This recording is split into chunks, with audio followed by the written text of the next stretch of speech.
고린도후서 4장 7절에서 18절까지의 말씀입니다. 한 절씩 찾으셨나요? 고린도후서 4장 7절부터 18절까지 한 절씩 교독하겠습니다. 우리는 이 보배를 질그릇에 가지고 있는데 이는 능력의 지극히 큰 것이 하나님께 있고 우리에게서 난 것이 아니라는 것을 보여주려는 것입니다. 그러므로 우리는 사방으로 환난을 당해도 절망하지 않고 답답한 일을 당해도 낙심하지 않습니다. 핍박을 당해도 버림받지 않고 넘어뜨림을 당해도 망하지 않습니다. 우리는 항상 예수의 죽으심을 몸에 짊어지고 다닙니다. 이는 예수의 생명 또한 우리의 죽을 몸에 나타나게 하려는 것입니다. 우리 살아있는 사람들이 항상 예수 때문에 죽음에 넘겨지는 것은 예수의 생명 또한 우리의 죽을 육체 안에 나타나게 하려는 것입니다. 그러므로 죽음은 우리 안에서 역사하고 생명은 여러분 안에서 역사합니다. 성경에 기록되기를 내가 믿었으므로 말했다라고 한 것처럼 우리는 바로 그 믿음의 영을 가지고 있으므로 우리도 믿고 또한 말하기도 하는 것입니다. 주 예수를 살리시니까 예수와 함께 우리도 살리시고 여러분과 함께 그 앞에 서게 하실 것을 우리가 알기 때문입니다. 모든 것은 여러분을 위한 것입니다. 이는 하나님의 은혜가 더 많은 사람들에게 풍성해져서 넘치는 감사로 하나님께 영광을 돌리게 하려는 것입니다. 그러므로 우리는 낙심하지 않습니다. 우리의 겉사람은 쇠할지라도 우리의 속사람은 날마다 새로워지고 있습니다. 우리가 잠시 당하는 가벼운 고난은 그것 모두를 능가하고도 남을 영원한 영광을 우리에게 이루어 줄 것입니다. 우리가 주목하는 것은 보이는 것들이 아니라 보이지 않는 것들입니다.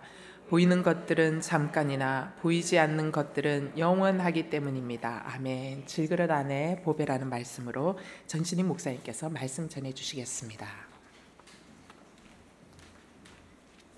네, 기도하겠습니다. 하나님 아버지, 주의 복음이 선포되게 하시며 우리 안에 숨겨진 보배가 발견되어지고 주님과 동행하는 결단이 있는 귀한 말씀의 시간, 예배의 시간이 되도록 인도하여 주시옵소서. 예수님의 이름으로 기도합니다. 아멘.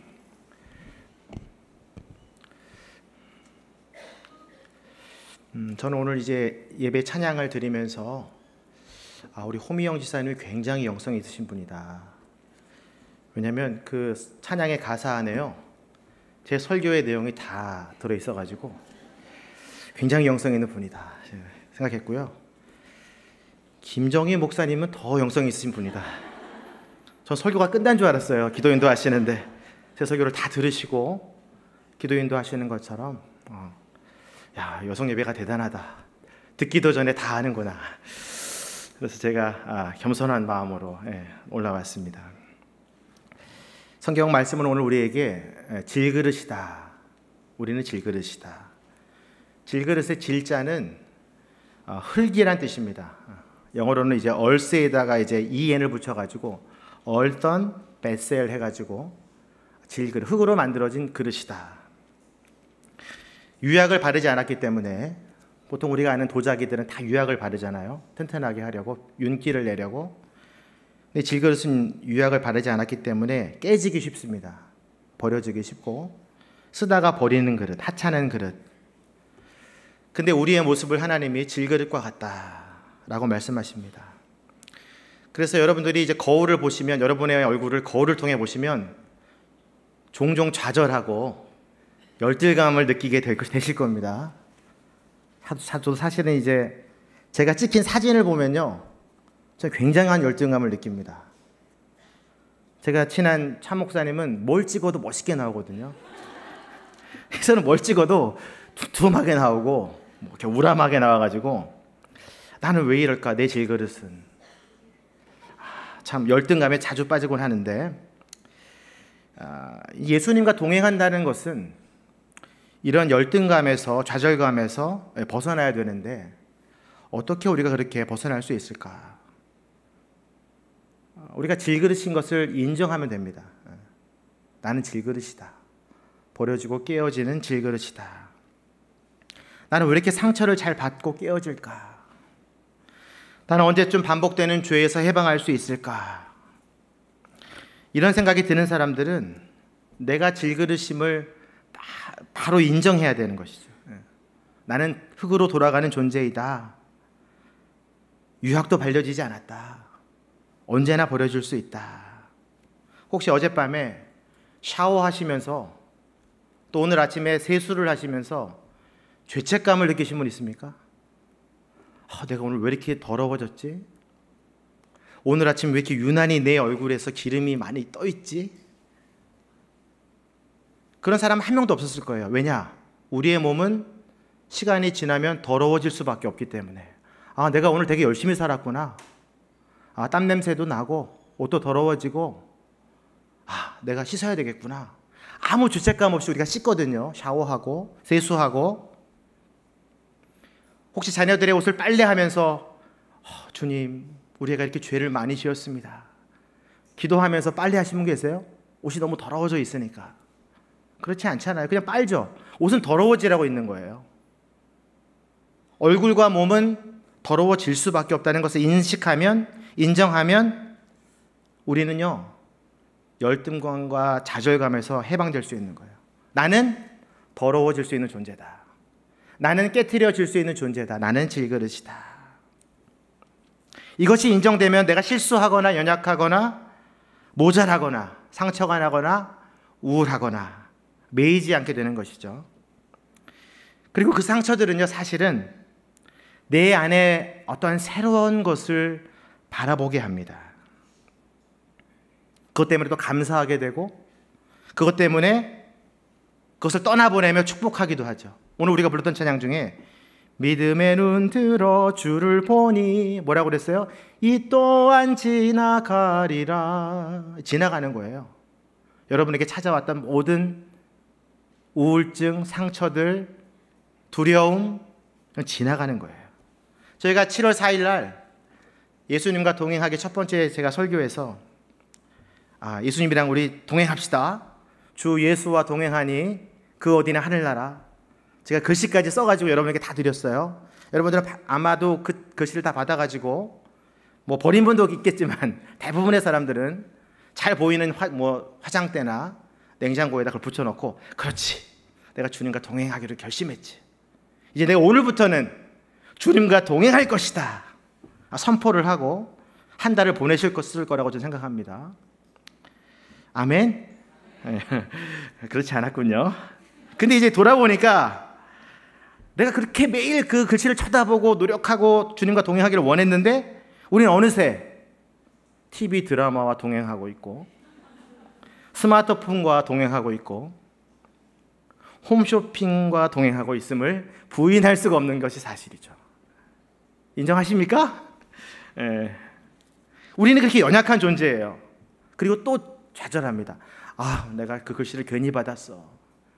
지키지도 못할 건데 그걸 괜히 쳐다봤어. 나는 역시 죄인이야. 예배 드리면 뭘 해? 나는 또 더러워지고 또 죄를 짓는 연약한 질그릇인데 하면서 죄책감에 빠지는 경우가 많이 있죠. 그때도 우리는 어떻게 얘기해야 되냐면 나는 그럴 수밖에 없는 질그릇이다 라고 그냥 선포해버리는 거예요. 인정해버리는 거예요. 좌우에 있는 분들에게 인사하겠습니다. 나는 질그릇입니다. 나는 연약합니다. 나는 날마다 무너집니다. 이게 우리의 모습인 것을 매일 선포해야 돼요. 나는 질그릇이다. 그래서 고린도전서 15장 31절을 보면요, 위대한 사도 바울도 뭐라고 그랬냐면 나는 날마다 죽노라 라고 되어 있습니다. 사도 바울은 대단한 사람인데 그가 고백하는 건 날마다 죽노라, 날마다 깨지느라, 날마다 무너지니라 라고 고백하고 있는 것이죠. 그래서 우리는 잠자기 전에 항상 이 고백을 해야 돼요. 우리가 샤워하듯이, 우리가 얼굴을 세수하듯이 우리의 영을 성령으로 샤워해야 돼요. 무슨 말씀인지 아시겠어요? 죄책감 가지지 마시고 성령으로 내 모든 영을 주께서 씻어주시옵소서. 나의 죄악을 씻어주시옵소서. 나의 연약함을 씻어주시옵소서. 그리고 잊어버려야 돼요. 그리고 나서 무언가를 바라보는 연습을 해야 돼요. 그 무언가가 뭐예요? 오늘 본문의 제목처럼 질그릇 안에 보배입니다. 보배. 7절 말씀 같이 한번 읽겠습니다. 시작. 우리는 이 보배를 질그릇에 가지고 있는데 이는 능력의 지극히 큰 것이 하나님께 있고 우리에게서 난 것이 아니라는 것을 보여주려는 것입니다. 질그릇 안에 무언가가 있는데 그것은 보배입니다. 보배. 영어로 트레저고 트레저. 보석입니다. 여러분들이 좋아하는, 여러분들이 치렁치렁 달고 다니는, 여러분이 거의 소중하게 결혼할 때부터 간직해왔던 반지, 귀걸이, 목걸이, 폐물, 그게 바로 보배의 뜻입니다. 그럼 보석은 어디에 담아야 됩니까? 보석함에 담아야죠. 기스가 나면 안 되잖아요. 상처가 나면 안 되잖아요. 근데 하나님은 그 보배를 어디에다 두세요? 질그릇에다 두셨다. 질그릇은 어떤 그릇입니까? 하찮고 깨어지고 유약도 안 바른 그릇, 날마다 더러워지는 그릇, 날마다 깨지는 그릇에 보석을 담가 두었다. 왜 그러실까요? 오늘 말씀대로 내게서 어떠한 큰 능력이 나타나게 될 텐데, 보배를 바라볼 때 그것이 내 능력이 아니라 하나님의 능력임을 깨닫게 하시려고. 여러분들은 이제 보배를 바라볼 때마다 놀라운 능력을 경험하게 될 거예요. 놀라운 능력. 여러분들이 왜 예수님과 동행하지 못하는지 아세요? 질그릇을 바라보기 때문에 그래요. 난 안 돼. 난 할 수 없어. 근데 그 안에 보배는 뭐라고 얘기합니까? 나는 너 안에 있어. 나는 너에게 능력을 주고 있어. 나를 바라봐. 그 능력이 우리 가운데 전달되어 있는데 그 능력은 내가 갖는 게 아니라, 내가 주는 게 아니라 하나님께서 주는 것이기 때문에 그것을 질그릇에 넣어두었다라고 말씀하시는 것이죠. 질그릇 안에 보배는 과연 어떤 영적인 의미가 있을까? 사도 바울은 이것을 해석하기 위해서 이렇게 비유합니다. 고린도후서 4장 6절 말씀을 같이 한번 읽어보죠. 시작. 어둠에서 빛이 빛이라고 명하신 하나님께서 우리의 마음에 예수 그리스도의 얼굴에 있는 하나님의 영광을 아는 빛을 비추셨기 때문입니다. 보배가 뭐냐면요, 좀 길어요. 우리의 마음에 예수 그리스도의 얼굴에 있는 하나님의 영광을 아는 빛. 보배를 해석한 이제 사도 바울의 해석은 바로 그거예요. 예수 그리스도의 얼굴에 있는 하나님의 영광을 아는 빛. 다시 말해서 예수님의 얼굴에는 항상 하나님의 영광이 가득 차 있었어요. 근데 그걸 어떻게 표현하고 계세요? 예수님이 빛으로 표현하고 계세요. 사도 바울이 다메섹 도상에서 만난 예수님이 어떻게 나타났어요? 빛으로 나타나셨죠. 근데 그 빛은 하나님의 영광을 알고 있는 빛이에요. 그 예수 그리스도가 사도 바울에게 빛으로 임하셨던 거예요. 마치 여러분의 어두운 인생에 예수님이 참 빛으로 오셨듯이 여러분들의 어두운 질그릇 안에 여러분들이 인정하고 있는 깨어지고 실수하고 날마다 죄를 반복하는 그 질그릇 안에, 그 어두움 안에 빛이 임하신 거예요. 그 빛은 어떤 빛입니까? 내 연약함과 더러움을 덮어주는 빛이에요. 예수님이 여러분을 정죄하지 않으세요. 너 왜 예수님과 동행 안 했어? 전 목사가 그거 써줬잖아. 그거 매일 봤잖아. 그럼 동행해야지. 왜 못했어? 라고 하지 않으세요. 그냥 덮어주세요. 너 그랬구나. 힘들었구나. 연약했구나. 반복된 죄악을 계속해서 저지를 때 그 빛은 우리를 용서하는 빛으로 임해요. 그래, 내가 새로운 도화지를 줄게. 다시 한번 그려봐. 실수할 수도 있지 뭐. 그 빛은 또 어떤 빛이에요? 날마다 우리를 새롭게 하는 빛이에요. 내가 오늘 너에게 새 날을 줄 것이다. 내가 너에게 새 힘을 줄 것이다. 다시 한번 이 새 날을 새 힘으로, 새 영으로 살아보렴. 날마다 우리의 삶을 새롭게 하는 빛이에요. 또 그 빛은 어떤 빛이에요? 우리를 날마다 생명의 하나님께 다가가게 하는 빛이에요. 오늘 자고 일어났더니 하나님께 조금 더 나가 있는 느낌이 드는 거예요. 여러분들은 이제 이 설교를 듣고 나면요, 하나님 앞에 나아가게 되는 거예요. 그리고 내일은 좀 더 나가게 되고 계속해서 하나님 앞으로 인도되어지고 하나님과 동행하는 그 빛이 바로 보배로운 빛이에요. 여러분 안에 있는 빛. 저는 이 질그릇 보배를 묵상하면서 수가성 여인이 생각났습니다. 예수님께서 사마리아 땅에 들어가셔서 수가성 여인에게 가장 먼저 했던 말이 뭐예요? 물 좀 주시오. 물 좀 주시오. 왜 물 좀 주시오라고 했을까? 오늘 본문과 연관해서 저는 이렇게 해석이 됐어요. 예수님이 여인에게 두레박 좀 주시오 이렇게 할 수 있잖아요. 자기가 퍼먹으면 되니까. 근데 물 좀 주시오. 예수님은요, 두레박보다는 그 안에 물이 더 중요하다는 것을 알고 계시는 분이죠. 이 여인에게는 두레박보다는 목마르지 않는 물이 필요하다는 것을 알고 계시는 분이죠. 그래서 물로 다가가신 거예요. 그러니까 여인이 뭐라고 대답합니까? 여인은 예수님의 겉모습만 봐요. 유대인 남자가 어떻게 저에게 물을 달라고 하십니까? 이렇게 얘기하죠. 예수님의 겉모습, 예수님의 질그릇만 본 거예요. 예수님이 왜 물을 달라고 했는지 이 여인은 생각할 수 없는 거죠. 왜냐하면 질그릇 같은 인생이니까. 늘 깨어졌거든요. 5번 결혼했는데도 깨어졌거든요. 그러니까 그 남자가 그냥 유대인 남자로 보이는 거예요. 대화를 막 주고받으니까 이분이 보통 분이 아닌 거예요. 자기를 다 알고 있고 자기에게 목마르지 않은 생수를 주겠다고 하고 그 순간의 마음 가운데에 자신 안에 임하시는 예수 그리스도의 빛을 보게 되는 거예요. 어떤 결과가 나타납니까? 두레박을 던져버리고 라고 되어 있어요.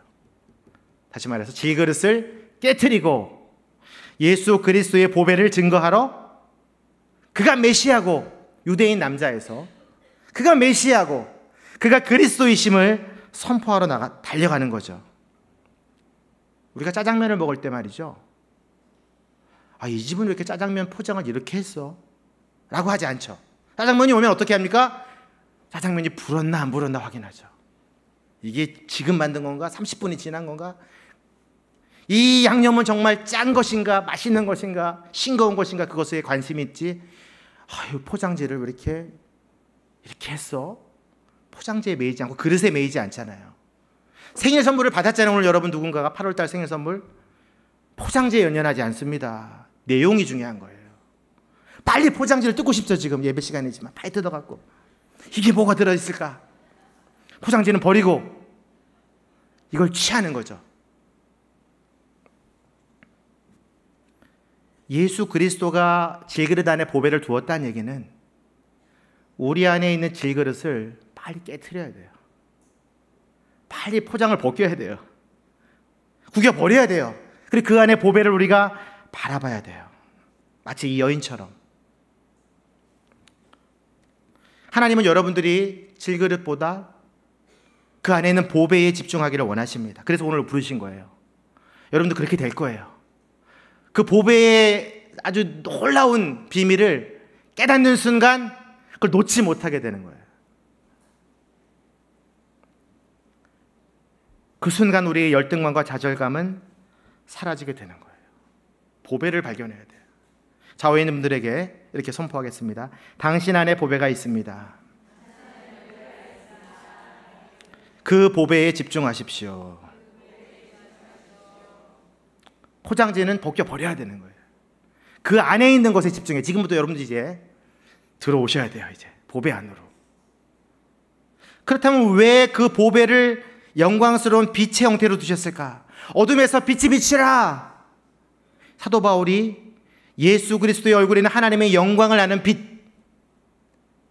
왜 빛을 보배로 표현했을까? 빛은 말이죠, 우리가 뗄래야 뗄 수 없는 요소죠. 우리가 지난번에 먹는 것은 뗄래야 뗄 수 없는 일이라고 했잖아요.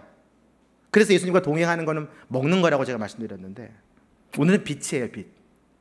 빛은요, 우리가 눈을 뜨는 순간부터 빛이 우리 가운데 임했죠. 여러분이 세상에 태어날 때 여러분에게 빛이 임했어요. 근데 그 빛은 이미 태초에 하나님이 우리에게 주신 첫 번째 선물이죠. 빛이 있으라.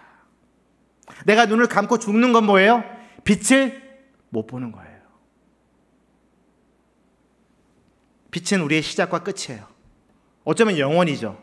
이전부터 있었고 이후에도 있으니까. 천국에 가면 뭐가 있어요? 천국에 해가 있어요? 달이 있어요? 빛이 없습니다.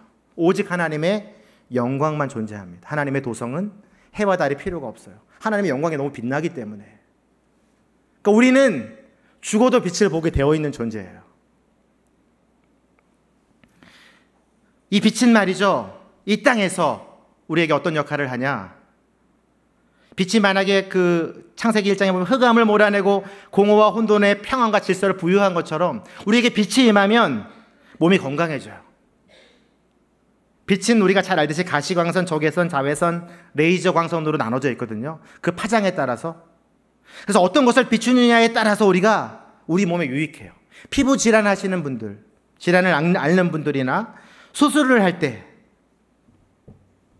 그 특별한 가시광선을 비추면 회복이 되는 거예요.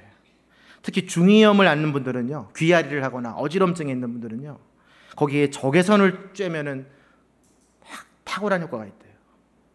빛은 우리에게 유익해요. 우울증과 불면증 치료자들은요, 햇볕을 받고 운동을 하면 좋아진대요. 그래서 요즘은 정신병원 주위에요, 숲을 만듭니다. 숲 걷는 게 치료예요. 회복이에요. 햇볕을 받으면서. 우리의 뼈의 주종을 이루는 칼슘이 몸에 흡수되려면 적어도 하루에 30분은 햇볕을 봐야 돼요. 그래서 흡수가 되는 거예요. 대단하지 않습니까? 햇볕은 여러분의 모든 건강을 지배하고 있습니다. 태양빛의 주기가 달라지면서 봄, 여름, 가을, 겨울이 생기는 거예요. 그래서 만물이 소생하고 열매를 맺는 거예요. 빛은 또 우리의 영혼도 살아나게 하죠. 하나님이 이 세상에 빛으로 임재하셨죠. 예수 그리스도가 이 땅에 오신 참 빛이시죠. 요한복음에 보면 우리는 그 빛으로 무슨 자녀가 되었어요? 빛의 자녀가 되었어요. 그 빛을 받아들임으로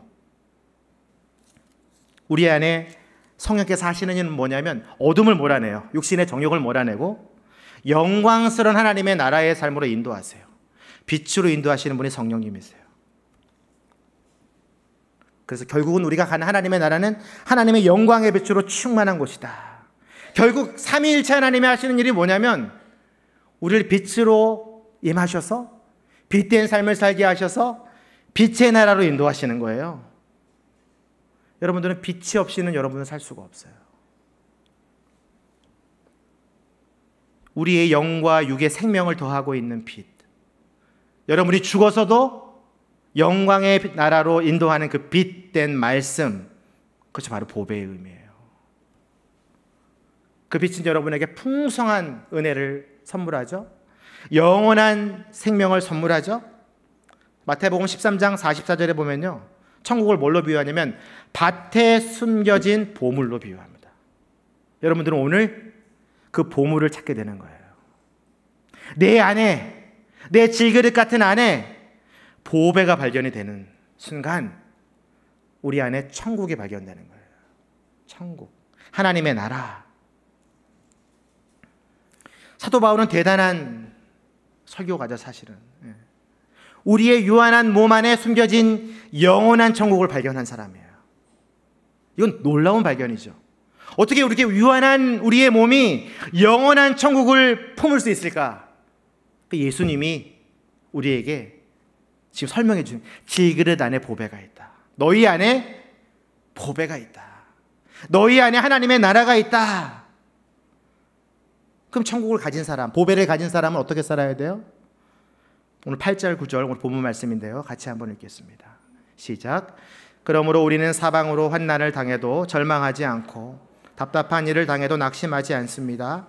핍박을 당해도 버림하지 않고 넘어뜨림을 당해도 망하지 않습니다. 환난을 당해도, 답답한 일을 당해도, 핍박을 당해도 어떻게 해요? 다시 오토기처럼 딱 일어나는 거예요. 예수님과 동행하는 사람은 사방으로 우겨쌈을 당해도 다시 일어나는 거예요. 주님, 저는 너무나 연약한 질그릇이에요. 어떻게 제 안에 그 빛을 담을 수 있겠습니까? 라고 말할 수 있겠죠. 하지만 우리가 질그릇일수록 예수님의 빛은요, 더 빛나는 거예요. 내가 더 어두울수록, 내가 죄악이 가득할수록 주님은 더 빛나세요. 그래서 우리가 질그릇으로 인정하는 것, 내 질그릇을 무너뜨리고 내 연약함을 고백하고 깨트릴 때 그 보배가 더 살아나는 거예요. 그래서 여러분이 질그릇인 게 은혜 중에 은혜예요. 여러분이 금그릇이었어 봐요. 여러분이 놋그릇이었어 봐요. 그거 어떻게 깨트립니까? 안 깨져요. 깨질 때 주의 빛이 빛나는 거예요. 내가 죄악 가운데 빠지면 빠지고 어두우면 어두울수록 죄의 용서의 은혜가 빛나는 거예요. 그러니까 여러분, 죄책감에 빠지지 마세요. 열등감에 빠지지 마시고요. 주님과 동행하세요. 주님은 여러분의 가슴 가운데에 보배를 두셨어요. 사도 바울이 그래서 자신의 질그릇 같은 몸에 내가 예수님의 죽으심을 짊어지고 다닌다라고 증거합니다. 예수님의 죽으심을 내가 짊어지고 다닌다. 그래서 우리는 예수님의 고난과 핍박과 십자가를 몸에 짊어진 자들이다. 그러니 고난을 당하고 핍박을 당하고 억울한 일을 당하고 답답한 일을 당할 수밖에 없다. 근데 더 중요한 것은 더 예수님이 빛난다. 더 내가 그 안에 생명으로 나타난다라고 고백하는 거예요. 오늘 10절과 11절 말씀 같이 함께 읽겠습니다. 시작. 우리는 항상 예수의 죽으심을 몸에 짊어지고 다닙니다. 이는 예수의 생명 또한 우리의 죽을 몸에 나타나게 하려는 것입니다. 우리 살아있는 사람들이 항상 예수 때문에 죽음에 넘겨지는 것은 예수의 생명 또한 우리의 죽을 육체 안에 나타나게 하려는 것입니다. 그러니까 우리의 몸에는요, 예수님의 죽음과 생명이 동시에 나타나는 거예요. 여러분 신기하지 않습니까? 우리의 몸에 이 땅의 일과 하늘의 일이 동시에 나타나는 거예요. 우리가 깨어지면 깨어질수록, 우리가 부서지면 부서질수록 예수 그리스도의 생명이 더욱 강하게 나타나는 거예요. 여러분 죽기를 두려워하지 마세요. 깨어지기를 두려워하지 마세요. 죄에 넘어지는 것을 두려워하지 마세요. 사도 바울은 날마다 죽는다고 그랬어요. 내가 죄인 중에 괴수라고 얘기했어요. 그런데 신기한 거는 사도 바울 때문에 예수님을 믿는 사람들이 날마다 늘어났다고 돼 있어요. 로마 감옥에 갇혔잖아요. 그런데 로마 감옥에서 찾아오는 사람들에게 복음을 전하니까 간수들이 예수님을 믿고, 로마의 지도자들이 예수님을 믿고, 로마에 갇힌 그의 몸을 가둘 수는 있겠지만 그 안에 보배로운 빛을 가둘 수가 없었던 거예요. 그러니까 자기가 죽고 갇히고 그럴 때마다 생명이 역사하는 거예요. 12절 말씀 함께 읽겠습니다. 시작. 그러므로 죽음은 우리 안에서 역사하고 생명은 여러분 안에서 역사합니다. 얼마나 신납니까?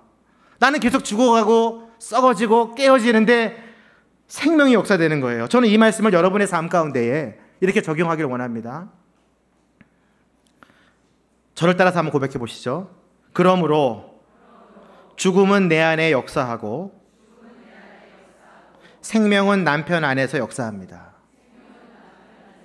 너무 멋있는 표현 아니에요? 내가 지금 죽어가고 있는데 남편은 살아난대요. 얼마나 희망이 됩니까? 계속 죽고 싶죠, 여러분? 깨지고 싶죠? 저를 따라서 고백해 보시죠. 그러므로 죽음은 내 안에 역사하고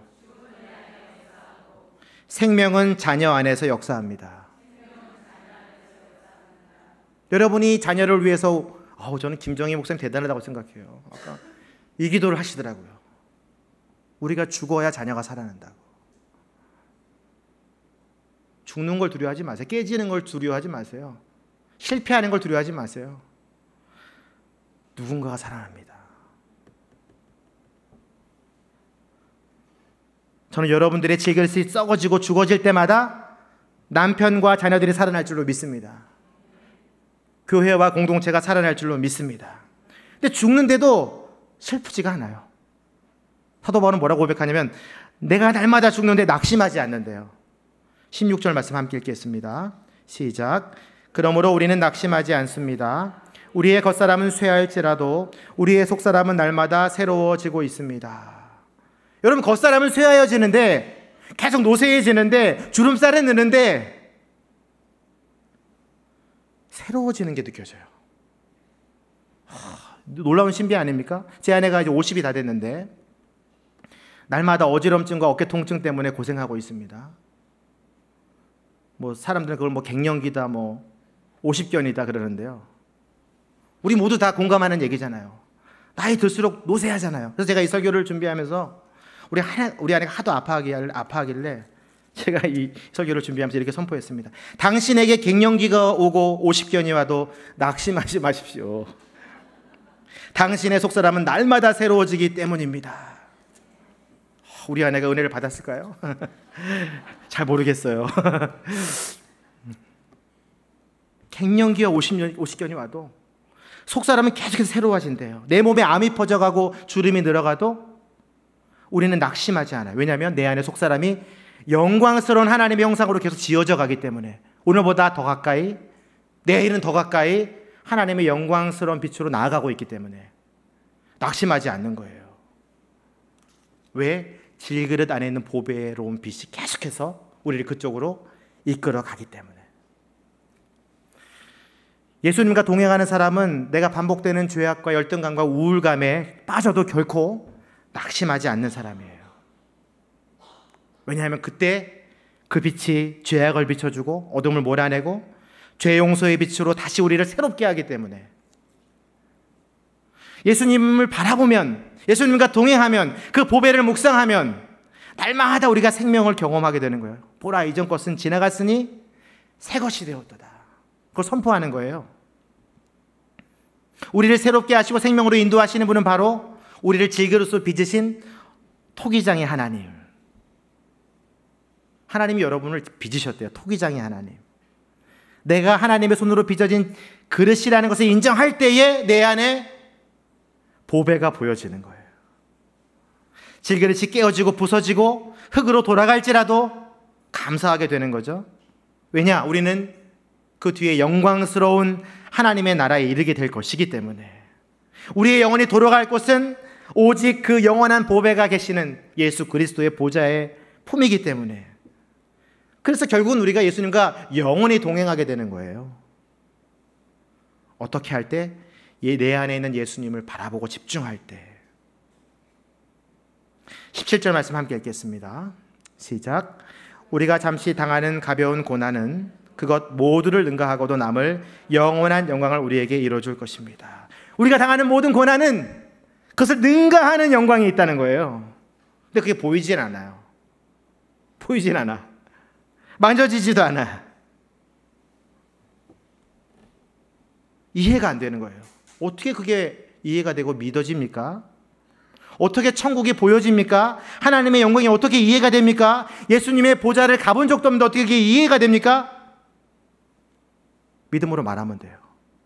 말하는 거예요. 이해가 아니라 말하는 거예요. 말하는 것. 로마서 10장 9절 함께 읽겠습니다. 시작. 만일 당신의 입으로 예수를 주라고 고백하고 또 하나님께서 그분을 죽은 사람 가운데서 살리신 것을 마음에 믿으면 구원을 받을 것입니다. 주라고 고백하고, 그게 믿어져서 고백하는 게 아니라 고백하는 거예요.